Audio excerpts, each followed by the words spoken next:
Pisces, welcome to Taurus season. Taurus for Pisces lives in what's called the solar third house. This is a really important place in the chart. It has a lot to do with perception, cognition, and communication. In this place in the chart, we have activities that are happening in your immediate environment, including in your household, in your neighborhood, in the air and the atmosphere around you, and also in your mind. And this is where I want to start because it is the most personal place. I just want to start in your mind. Um, it's been a long time now that in the Pisces horoscopes, I've been talking to you all about opening your mind, expanding your mind, changing your mind. Your brain is changing, your outlook is changing, your perspective is changing, how you want to communicate is changing. You are shifting your cognitive processes. Your cognitive processes and perceptual processes, of course, are influenced by your environment. So the kinds of conversations that you're having, the kinds of information that you are taking in and that are being delivered to you have a lot to do with what you will perceive or not perceive. And of course, then what you're going to communicate about with others. Now, as we move into Taurus season, it feels like there is some kind of like really big energy happening in your mind and in your cognition. For some of you, this may feel like brilliance. You're having aha moments. A million light bulbs are going off in your brain, and you are like, wow, it's bright in here. Lots of light, lots of things that are going on. So what I want to say is that this is a really powerful time for you to have new awareness, for you to have these aha moments and awakening. And sometimes aha moments and awakening and big, like, wow, cognitive stuff that's going on can be a little erratic. And for some folks, there can be a kind of like up and down that happens. Some people might even term this, rapid cycling, like moving between states of big, expansive, perceptual, cognitive energy, and then into states of more like compressed or depressive kinds of energy. So it's like peaks and valleys. So I want to say that for some of you, this may be something that you are experiencing in and around Taurus season. And if that is what you're experiencing, I really cannot encourage you enough to practice somatic awareness and also to practice relationality and communion with the natural world. And so this would feel to me like go find a really lovely tree, sit next to the tree, sit under the tree, sit in some kind of way that your body can come into contact with the tree, and then try and co-regulate with that living being that has a very different kind of life than you do, right? This is a life form that roots into the ground and branches up towards the sky. It breathes through its roots and its leaves. You might just kind of imagine what it's like in the body of a tree and try and just like breathe with the tree and allow your body to feel like being a tree or something like that. If you find that you are rapid cycling, if you find that you are experiencing depression or anxiety, attuning your attention to creation in the natural way, in nature's creation, right? Attuning your attention in those directions can really help pacify and balance energies that are hard to manage. Now, I also want to say that this is an amazing time to invite insight and to awaken. And your insight is expanded and your awakening is supported also when you bring yourself into contact with the natural world and with the interconnections that you have through your nervous systems and through your sensory faculties with the natural world. And so if you're trying to figure out how to do something, how to language something, especially any of you who are wrestling with any kind of communication right now. That definitely includes written and verbal communication. Any of you that are wrestling with some kind of strategy or mapping, or you're trying to figure out how to get from point A to point B. Going to hang out under a tree and taking some time to like breathe with the tree will help you figure out your strategy. It will help you figure out your words. When you can attune your mind with the rhythm and intelligence of nature, then you open up to your natural intelligence. All right, communication is a big theme right now, and a lot of you are ready for some big communication breakthroughs. However, the first half of Taurus season, I'm going to say until the new moon on May 7th, this is a period of time in which communication is also a little bit challenged. And the reason that it's challenged is because I think that there's some kind of misalignment around values that you might be coming across. So there may be just different values that people have, right? Like you think something is important and someone else doesn't think that it's important, or vice versa, and you get into an argument about it. You cannot find a middle ground.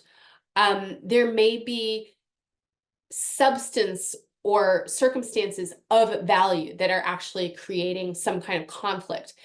People get into all kinds of conflict around money and possession and time and energy and attention and anything else that you might put in a possessive category. So this is you're like in a process right now that needs you to be in the process. It needs you to be working it out. And there's also a need for you to be flexible and adaptable and willing to look at your value systems and your attachments and possessive nature, while also being an advocate for yourself and for your wants and your needs. All signs can do this, but I think water signs in particular, and especially Pisces, there can sometimes be a feeling of accommodating other people, but not really wanting to. And that is really confusing on an energetic level because two things are happening at the same time, right? It's like your glyph, right? Like these two fish swimming in opposite directions. And so sometimes Pisces energy can have this way of like allowing for something or agreeing for something on the surface or in one way, but then energetically and behaviorally like doing something else. Paying lip service to something, but then not actually doing the thing. And I feel like there is confusion that has emerged for you because of this kind of way of being. And this way of being is stubborn. This is a way of being where it's like, it's a weird, sneaky, kind of slippery stubbornness. Because like it's like, if you're in agreement with something, then be in agreement with something. If you're in disagreement with something, be in disagreement with something, but don't do one thing and then act the other way. Don't like say it's okay when it's really not okay. Don't say it's not okay when you actually don't care, right? Like investigate your values, investigate your wants and your needs. If you are a proponent of something or opposed to something, if you have an opinion about it, why?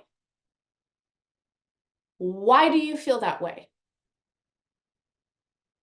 I'm asking you to examine your motivations and your beliefs so that you can be clear about what it is that you are asking for, and so that you can also be clear about whether or not you can give what is being asked of you.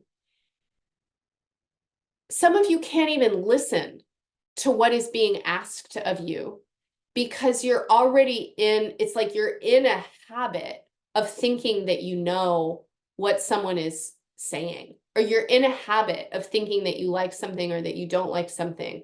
And then the proposal is put forward and it's like your habit body just wants to take over.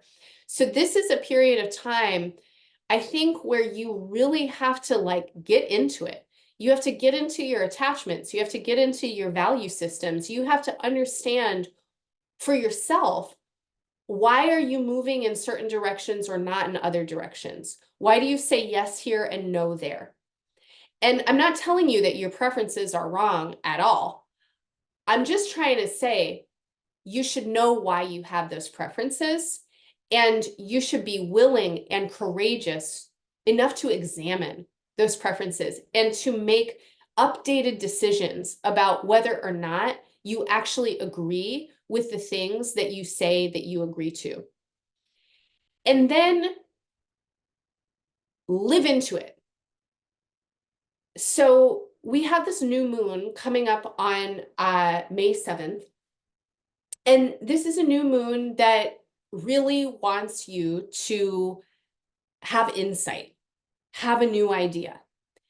And in order to have insight and in order to have a new idea, I think a lot of you need to recognize where you have been blocked to something or where you've been attached to an old idea. And it feels like this is part of the work for you this month or this season, is figuring out like, oh, this new idea is possible. Oh, this insight is possible. And as insight comes in, expansion can happen. And in the 2 weeks following the new moon, so as we move towards the full moon and as we move towards Gemini season, we're in a period of time when a lot is shifting. There are major breakthroughs that are happening during this period of time. And a lot of Pisces are going to be the people having like some of the biggest breakthroughs. These are mental breakthroughs. These are communication breakthroughs. These are energetic and awareness breakthroughs.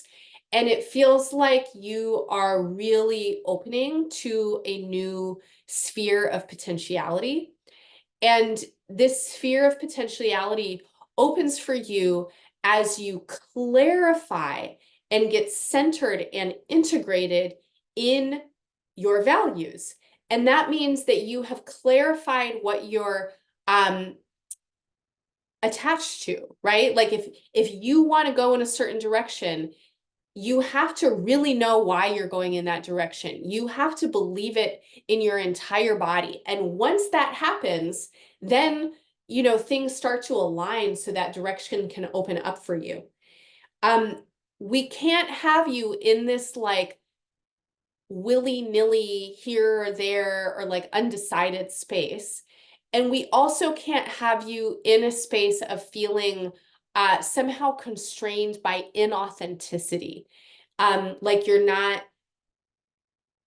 really showing up with honesty, right? We really need you to know what's in your core so that these new pathways of perception and awareness and communication can open and expand.